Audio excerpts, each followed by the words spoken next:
Hey, my name's Jason Nicholson. Welcome to my YouTube channel. There's 30 days until the Renters' Rights Act is now live. So in this video, I want to recap on everything that's in the Renters' Rights Act, what you need to be doing right now if you're a landlord, what you should be expecting if you're a tenant, and much, much more. But before we jump into this, if you're new around here and you haven't done already, do subscribe to the channel over there and hit that bell notification. We give you all the latest property news, house price news, interest rate news, Renters' Rights Act news, and much, much more. And if you could help me get some views on this video, that would be marvellous. All you need to do is smash like, tick a like, do something to that like button.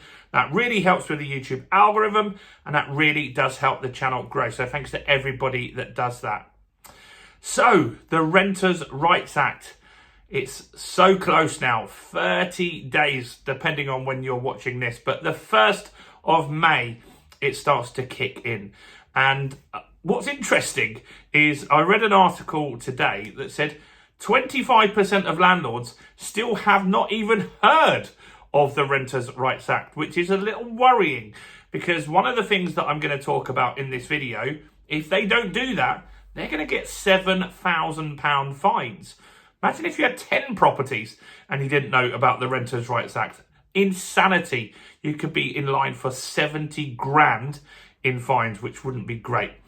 So, what is the Renters' Rights Act? Well, the Renters' Rights Act is all about making renters basically have a better standard of accommodation. And that's hard to argue with. It's there to get rid of rogue landlords, but some landlords feel that it's over-regulation, and a fair number have quit. Last year, 208,000 rental properties were removed from the rental market. Now, they went to first-time buyers and various other residential homes, but the rental market, the amount of people that need rental accommodation is still growing. My eldest daughter has a close friend of hers who is actually leaving a property due to a landlord that is selling, and the council have told them, you basically got to stay there until the bailiffs come. And the council has also said, we don't have any accommodation for you. You're going to have to go into a hostel, which is a terrible situation. They've got children as well. And so this is going to be a real crisis, in my opinion. And I think over the next few weeks and months, it will really become clear just how bad it is. Now, Brighton Council have been open and honest about this. They've gone to the government for emergency funding already. They said, we have got so many people needing temporary accommodation at the moment. We don't have the funds, the money, the capacity with staff to deal with this stuff at the moment, because so many people are getting Section 21s and the rental market is shrinking in Brighton. So that is what it is. So what is in there? Well, first, ASTs are going. ASTs going. What is an AST? That stands for Assured Short Hold Tenancy. That's a standard rental contract, 6 months a year. Though maybe you've had one of those already. They're going on to periodic tenancies, rolling tenancies, if you like. Now, you don't have to do really much about this if you're a landlord. You're going to have to give the tenant a copy of what we call the information sheet, which you can grab a copy of this in the description below. And if you're a tenant, you want to see this as well. So they're going to go on to rolling contracts. That's kind of better. I don't see a massive problem with that. It means less paperwork, less costs from letting agents. And just, yeah, if you've got a tenant, it just rolls. So happy with that. Next, people won't be happy with this so much, and that's 2 months' notice. So, tenants can give 2 months' notice at any point. So they can move in today or May 1st when this act is live and give you 2 months' notice immediately. Now, some tenants are going to use this to take the mick. And if they maybe needed some short-term accommodation because maybe they were in between properties, in between jobs or whatever, normally you would have got 6 months tenancy at the very least. Now, on day one, they can move in and give you notice. Not an ideal situation. Some people will take the mick. I don't think loads will take the mick. but it will happen for sure. So that's something to keep an eye on when you're vetting your tenants, when your letting agents vetting tenants. Just find out what reasons they're looking to move into the property. So next, how do you get the tenant, the property back? If you need to get the property back and you're a landlord, you need to serve what we call a Section 8 notice. This is a fault eviction, or it has to have a reason behind it. Maybe you're selling the property. Maybe you have got a nuisance tenant. Maybe they're damaging the property. Maybe they're not paying the rent. You've got to serve a Section 8. That can take a year to go through, which is a problem. So we'll see how that ends up going through. In London boroughs at the moment, it's around 12 months after serving a Section 8 that you get your property back. That's a disaster if you're not getting your rent paid on time. So Section 8 is something to look into, research, find out more about. That's how you get rid of a tenant going forwards. Rent increases. You can only do a rent increase once a year now. I've never done more than that. I don't know. I guess people were, otherwise it wouldn't be in here. You can only do a rent increase once a year. You have to serve that notice on them, which is a Section 13. You have to give them 2 months notice that you're intending to increase the rent, and they can also challenge it if they feel it's not market rate. So that's important as well. So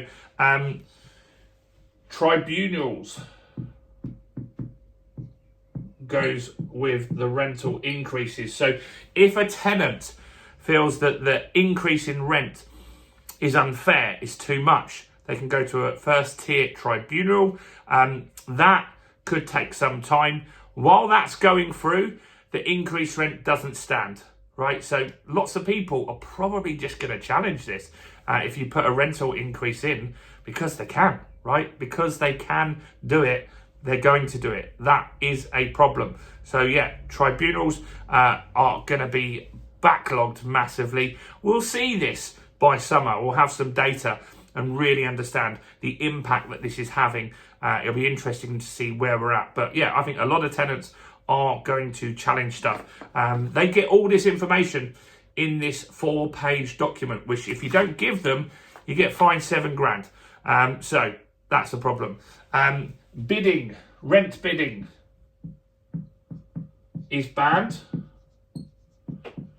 This only really happens in big cities, and it's where you list a property for $1,000 and then someone comes in at $1,100, someone comes in at $1,200.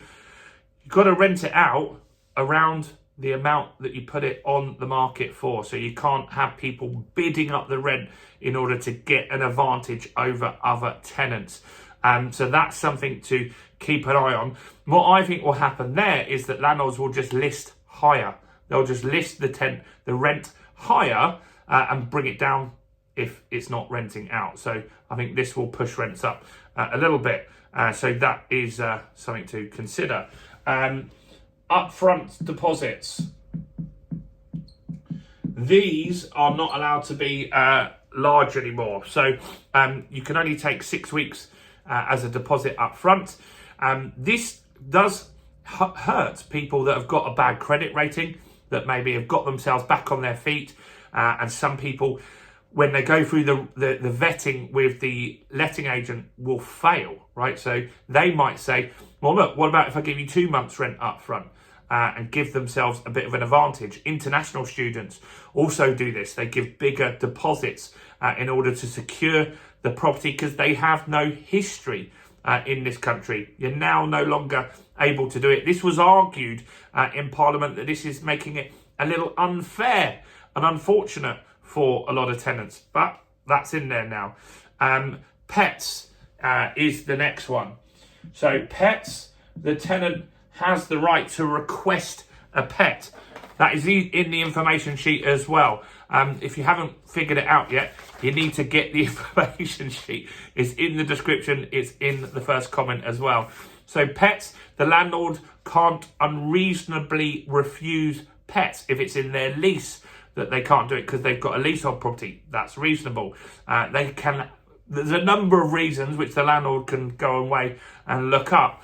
but they have to respond with a reason why can't have pets in that property. So what's interesting though is since this is coming, the amount of properties that are listed as pet friendly on Rightmove at the moment in the last 2 months has dropped by 39%.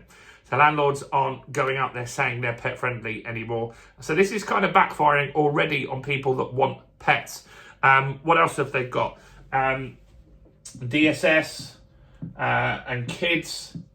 You can't discriminate, basically. So you may have seen adverts like this. I've seen them more on Gumtree than on Rightmove, or in newspaper shops back in the day, in the window, where there'll be a property listed and they'll say no DSS, no kids, no pets. You can't list that on your property listing. If you do that, you're going to get fined £1,000. So that is something to really not do. If you see that, tenants could get these people in trouble. You could get a warning from the council and get £1,000 fine. So that's not great. Next is the information sheet. There's some more big ones coming. The information sheet is probably one of the most important things. This simple 4-page document, this is the government's own document. You can grab this on the government website, or the easier way to grab it in the description and in the comments.